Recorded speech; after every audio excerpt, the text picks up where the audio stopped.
Jadi pendekatan kekuasaan politik otoriter itu sudah terbukti dulu waktu kasus Bambang Tri dan Gus Nur. Nah sekarang ini kelihatannya akan kembali terulang. Terhadap siapa? Terhadap 5 teman-teman kita yang sudah dipanggil, yang katanya itu untuk lebih kepada proses klarifikasi.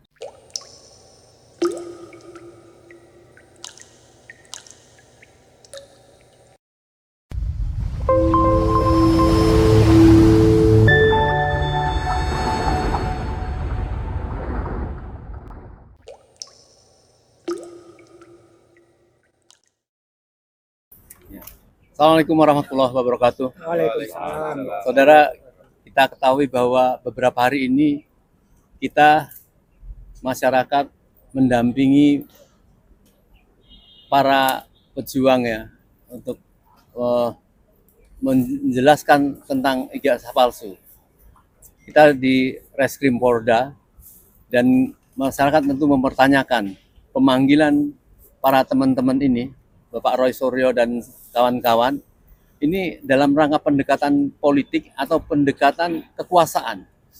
Karena aromanya seolah-olah tujuannya hanya ingin memenjarakan ya, dan bukan fokus pada kasus pemalsuan ijazah, tetapi lebih kepada orang-orang menuduh ini adalah pembuat kekacauan, kisruhan pada pasal-pasal ITE dan lain sebagainya.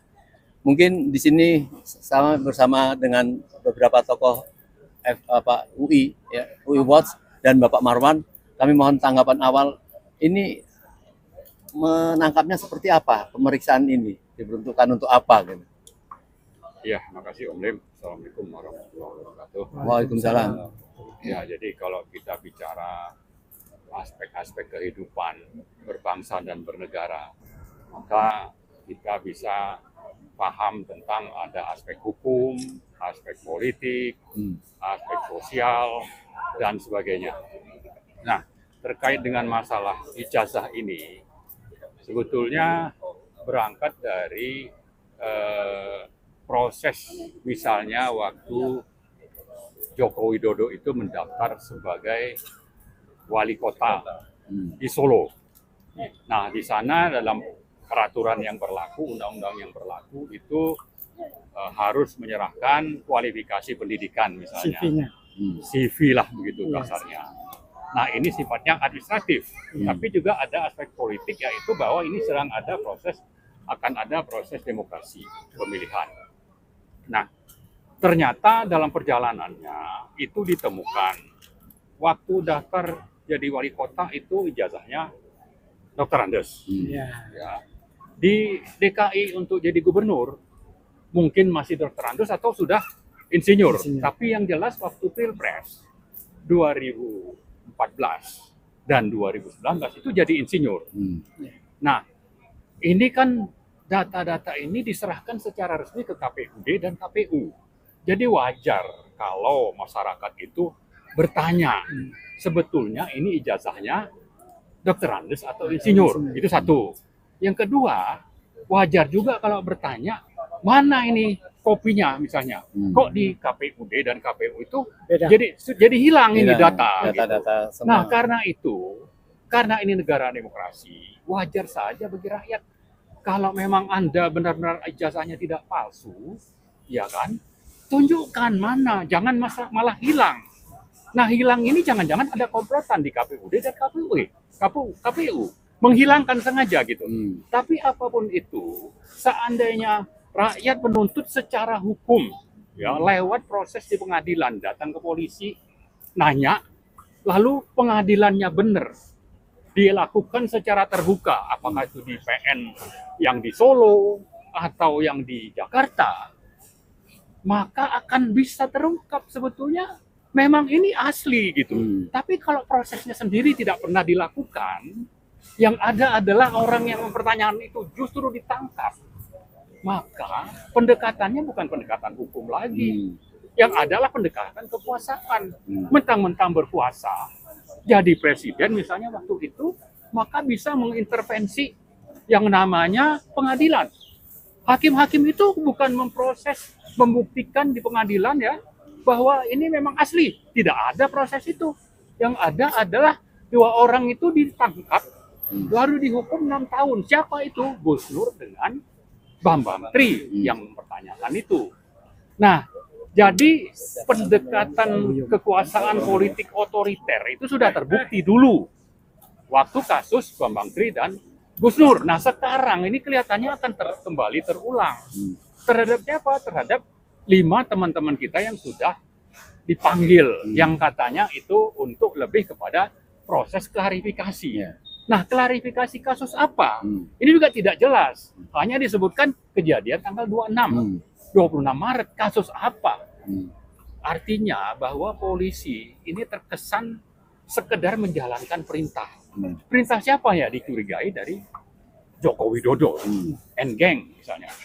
Nah, karena itu sebagai presiden yang baru, yang punya mandat, yang sudah bersumpah sesuai dengan pasal 9 Undang-Undang Dasar, Pak Prabowo ini karena membawahi Kapolri, kita minta untuk mengarahkan, jangan mengulangi kasus lama. Jangan mengulangi terjadinya kriminalisasi terhadap 5 orang ini, mengulang yang dulu terhadap 2 orang sampai masuk penjara 6 tahun misalnya. Untuk apa? Untuk minta klarifikasi ijazah Anda mana? Itu tidak bisa dibuktikan di pengadilan, tapi justru yang minta klarifikasi ini ditangkap. Ini juga sama, teman-teman yang 5 ini punya bukti-bukti bahwa ini sebetulnya pantas dicurigai. Sehingga mereka minta ada proses hukum, datanglah ke Bareskrim misalnya. Di Bareskrim itu mestinya kan diproses. Ya, ini kan tidak. Ini langsung yang datang katanya Jokowi bilang dia difitnah. Ya, fitnah yang mana? Ya kan, lalu bawa ijazahnya toh tidak dibuka kepada publik. Sama juga waktu tanggal 16 April di Solo, ditunjukin ke wartawan tapi tidak boleh difoto. Bagaimana itu? Sementara kewajiban undang-undang ya, waktu proses pilkada di Solo itu wajib nunjukin. Ini berita undang-undang. Waktu jadi pendaftar waktu Pilpres 2014 itu wajib ditunjukkan. Kenapa kok itu tidak? Sampai sekarang kita tidak bisa lihat mana yang asli. Jadi seandainya dibilang ini teman-teman ini memfitnah, fitnahnya seperti apa? Ya, kalau memang benar fitnah, nah yang asli mana? Ini tidak ada yang aslinya gitu. Tidak kelihatan. Nah, kita menyuarakan ini apa? Dalam rangka ingin menjalankan perintah Allah. Ya, ini nahi mungkar. Jangan sampai nanti semua orang ditipu. 280 juta orang rakyat Indonesia itu tertipu. Nah, kita tidak mau itu supaya hukum ditegakkan. Jangan menjalankan pemerintahan, kekuasaan dengan pendekatan politik kekuasaan, otoritarianisme, ya jangan seperti itu. Kalau seperti itu ya, saya kira ini negara untuk akan kemana nanti? Kita tidak mau seperti itu. Saya kira itu secara umum. Saudara, kita tahu bahwa salah satu keyakinan dari 5 sahabat yang sedang diperiksa di Polda kali ini, yaitu adanya dugaan masyarakat bermasalah pada ijazah itu didasarkan pada 2 hal. Salah satunya 2 hal. Pertama adalah masalah skripsi, yang kedua adalah masalah KKN. Sehingga apabila terjadi keluarnya ijazah, katakan itu asli, itu pun sudah bermasalah. Inilah yang tentunya tadi kita tanyakan dari jawaban dari Pak Marwan tadi tentang pendekatannya ini pendekatan politik atau pendekatan kekuasaan. Ya, kalau pendekatan kekuasaan pantas saja target mereka pokoknya ingin memenjarakan. Ini yang akan menjadi masalah apabila terjadi penahanan secara tidak adil. Mungkin ada dari UI Watch ya, ada Bapak Buyung, silakan. Saya kasih Pak Bundar. Assalamualaikum warahmatullahi wabarakatuh. Kondisi pada saat ini kalau kita lihat kondisinya sudah nggak benar. Polisi dalam hal ini Kapolri kayaknya sepertinya telah diatur ini semua. Dan kita berharap kepada polisi supaya jujur, ya, benar dan adil. Kalau mau dianggap sebagai polisi Republik Indonesia.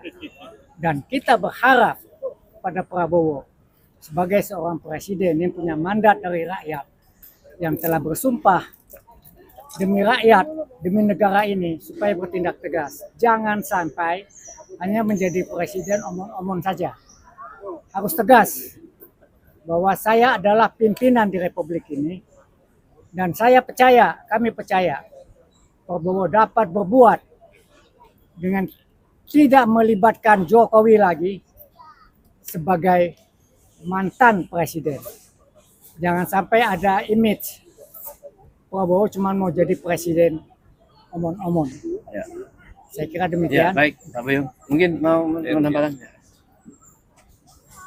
Bismillahirrahmanirrahim. Assalamualaikum warahmatullahi wabarakatuh. Salam. Saya Heru Purwanto dari UUS menambahkan bahwa kami di sini juga kembali akan mengingatkan Polri agar menjunjung tinggi slogan kami, yaitu Veritas Probitas Justitia, di mana kita perlu menegakkan kebenaran, kejujuran, dan keadilan. Jadi sekali lagi tolonglah Polri, kali ini adalah saat yang menentukan buat kalian. Kalau Anda semua menjunjung tinggi kebenaran, kejujuran, dan keadilan, maka rakyat akan percaya kepada Anda. Tapi apabila Anda kali ini terus saja melakukan seperti kemarin, maka jangan salahkan kami apabila kami akan benar-benar menolak atau bahkan seperti di negara lain membubarkan polisi di negara ini. Terima kasih. Ya, baik Pak Maman, ada satu hal penting sekali Ya. bahwa analisa tentang itu ijazah bermasalah yang diberikan dari Roy Suryo dan Bapak Risman itu berdasarkan upload atau berdasarkan ijazah yang tidak pernah dikeluarkan oleh Jokowi, akhirnya dikeluarkan oleh dari partai PSI itu. Dan dari itulah maka dilakukan penilaian. Apabila ini dianggap melakukan pencemaran, maka tentu yang harus segera dipanggil dan diperiksa tentu ada Bapak Sandi itu Ya. yang dia mengeluarkan. Dan kalaupun Dan dia ada mengatakan asli. ada terkena ITE baik pasal 32 atau 35 itu kan berdasarkan orang-orang yang mengubah, yang memalsukan atau dan sebagainya. Itu ada dia. Mengapa yang fokus sekarang ini dipanggilnya adalah orang-orang yang sedang membuktikan. Kata Pak Jokowi, siapa yang mendalilkan dia harus membuktikan. Nah, ini kan proses-proses pembuktian oleh orang-orang ilmuwan ini kan sedang berjalan. Ya. Dengan Pak Maman. Ya, saya kira pertama yang perlu kita catat adalah kalau hukum mau ditegakkan, yang pertama kali dipanggil itu ya tadi yang mengupload itu. Itu kan bukan Ya, ya. teman-teman yang 5, karena teman-teman yang 5 ini melakukan analisis sesuai dengan Ya, data yang betul. diupload oleh teman-teman PSI. dari PSI itu. Hmm. Itu satu. Yang kedua kita catat, memang pada dasarnya kita meyakini ada kejahatan pemalsuan ijazah. Jadi pada dasarnya keyakinan kita nih, Iya. aku yakin bahwa ijazahnya memang palsu. Cuma bagaimana mengcounter ini, maka dilakukanlah berbagai hal. Dan hal-hal ini bisa saja terbukti di belakang hari itu kebohongan. Jadi kebohongan ditutup dengan kebohongan, ada yang mengcounter, kebohongannya diganti dengan yang lain. Jadi terus bertingkat-tingkat ini kebohongannya. Ya, Karena itulah ya, jangan menutupi kebohongan dengan kebohongan. Dan kita minta supaya pengadilan itu benar-benar dilakukan secara terbuka, objektif, tanpa Transparan. intervensi dan transparan sesuai dengan hukum yang berlaku. Inilah yang kita minta. Ya. Dan saya kira kalau dalam proses hukum ini ada keterlibatan dari Polri misalnya, ada keterlibatan kejaksaan misalnya, ya, atau lembaga penegak hukum lain lah. Ini semuanya, terutama Polri dan kejaksaan ini kan ada di bawah kendali Presiden Prabowo. Bagaimana bisa Prabowo membiarkan pimpinan dua lembaga ini menjalankan agenda-agenda dari presiden terdahulu, terutama untuk menutupi kebohongan, kedua untuk menangkap orang-orang yang sebetulnya bukan mereka yang harus ditangkap. Bagaimana kemana aja nih presiden kita yang namanya Prabowo? Nah dari situ kita bisa mengambil kesimpulan. Nah jangan-jangan dia ini cuma proksi, ada di bawah kendali Jokowi dan oligarki dan mungkin Cina. Nah kita tidak mau punya presiden seperti itu. Karena itulah kita mengetuk hati Pak Prabowo, Hmm. Anda itu presiden negara Republik Indonesia yang penduduknya lebih dari 80 juta orang. Hmm. Bukan presiden dari sekelompok orang Jokowi dan gengnya. Hmm. Ya. Jadi tolong perhatikan ini dan rakyat akan berada di belakang Prabowo seandainya tadi dia bisa mengendalikan orang-orang yang ada di dua lembaga itu dan juga menciptakan terjadinya proses peradilan yang kita minta tadi supaya itu transparan, Ya. adil, terbuka, jujur dan sebagainya sesuai dengan aturan main. Baik, terakhir Pak Marwan. Ya. Apa harapan Pak Marwan atau penilaian Pak Marwan, harapan masyarakat dari pernyataan dari Barreskrim bahwa sudah menyelesaikan penelitian atau secara forensik ya, dari apa itu tentunya ijazah tersebut dari beliau. Oke. Kira-kira apa harapan masyarakat atau harapan kita kepada Barreskrim? Jadi saya kira kalau kita bicara proses penegakan hukum namanya pro justisia, maka proses ini harus mengikuti aturan main di ranah peradilan itu. Ada penyelidikan, ada penyidikan, ada proses pengadilan. Ya. Mungkin nanti ada penuntutan dan sebagainya. Tapi yang paling kita harapkan adalah ini berlangsung secara benar sesuai dengan aturan. Jangan pendekatan kekuasaan. Jangan sampai nanti Barreskrim bilang sudah 90, nanti sudah 100%. Lalu kita digiring untuk percaya dengan itu. Sementara di sisi lain proses pro justisia itu tidak terjadi. Kita tidak mau itu dan kalau itu terjadi, maka yang ada adalah ini pendekatan politik kekuasaan. Yang kedua yang ada adalah Prabowo hanya proksi dari Jokowi. Ya, ini dua hal penting yang perlu diingat oleh Pak Prabowo, oleh partai-partai di DPR dan oleh seluruh rakyat. Ya, kalau sampai itu terjadi, maka lupakanlah untuk kita punya negara yang sesuai dengan konstitusi. Yang ada adalah bahwa negara ini ada di bawah kendali oligarki kekuasaan yang ternyata presidennya itu adalah Joko Widodo, presiden 3 periode. Karena itu dua hal yang kita tuntut. Pertama, Prabowo supaya benar-benar menjalankan fungsi, tugas, janji sesuai pasal 9 Undang-Undang Dasar. Ya, yang kedua kita ajak seluruh rakyat untuk bangkit melawan seandainya ini tidak terjadi. Dua hal ini. Mari rakyat pahami masalah ini. Kita bukan memfitnah, kita bicara fakta, kita bicara soal aturan main yang diatur dalam konstitusi, sekian banyak undang-undang dan sekian banyak peraturan. Kita ada dalam koridor itu. Kita bersuara seperti ini juga sama. Kita melakukan itu untuk apa? Untuk tegaknya NKRI secara berdaulat. Kalau itu tidak dilakukan, maka tadi kembali mundur saja Pak Prabowo, mundur dan DPR ini bubar sajalah. Ya, lalu yang ketiga kita mari bangkit sama-sama rakyat ini untuk menumbangkan kejahatan sistemik ini. Baik. Pendek Pak Buyung, andai kata ternyata setelah pemeriksaan ini Roy Suryo ataupun Risman Syarnipar kemudian ditahan, apa sikap yang akan dilakukan oleh masyarakat kira-kira, atau apa menurut pandangan Pak Buyung? Tingkat Pak ya. Kalau kami dari UI Watch, kita akan melawan. Kita ingin menunjukkan hukum itu harus sesuai pada jalur. Hukum adalah panglima. Hukum adalah panglima di negeri ini. Ya. Kalau nggak bisa juga ya lihat aja nanti. Ya, kita akan koordinasi lagi dengan adik-adik mahasiswa kita. Sebenarnya kami udah nggak pantas nih untuk seperti ini. Kita udah tua. Cuman kepala 7 ya. Iya.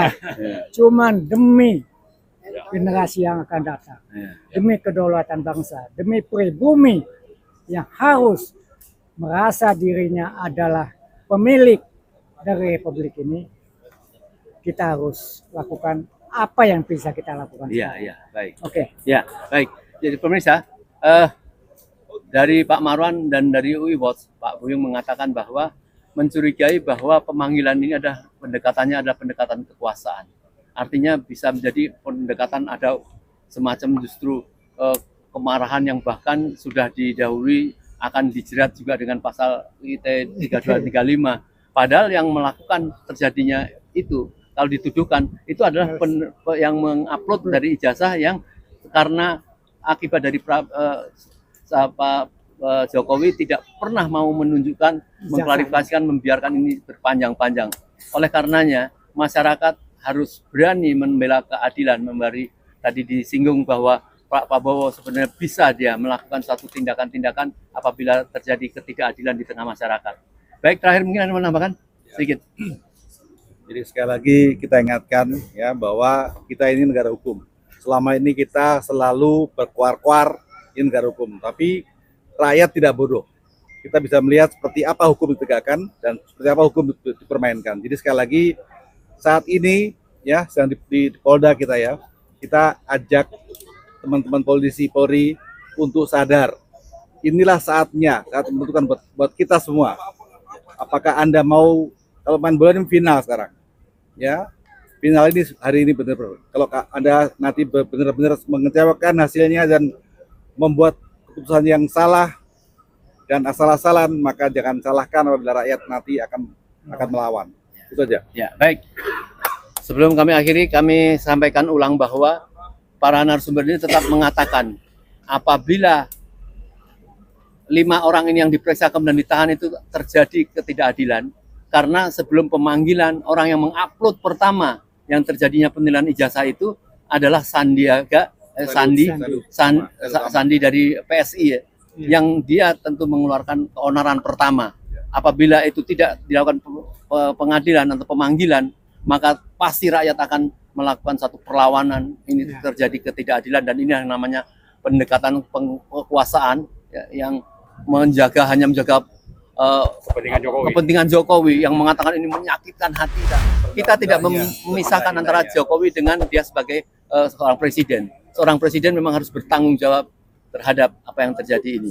Saya kira mungkin itu kita tunggu dan rakyat harus semua memonitor apa yang sedang terjadi pemeriksaan ini mungkin sampai malam atau sampai besok. Jangan sampai ada terjadi satu penahanan sebelum terjadi suatu pengadilan yang sebagaimana dijanjikan. Assalamualaikum warahmatullahi wabarakatuh. Waalaikumsalam.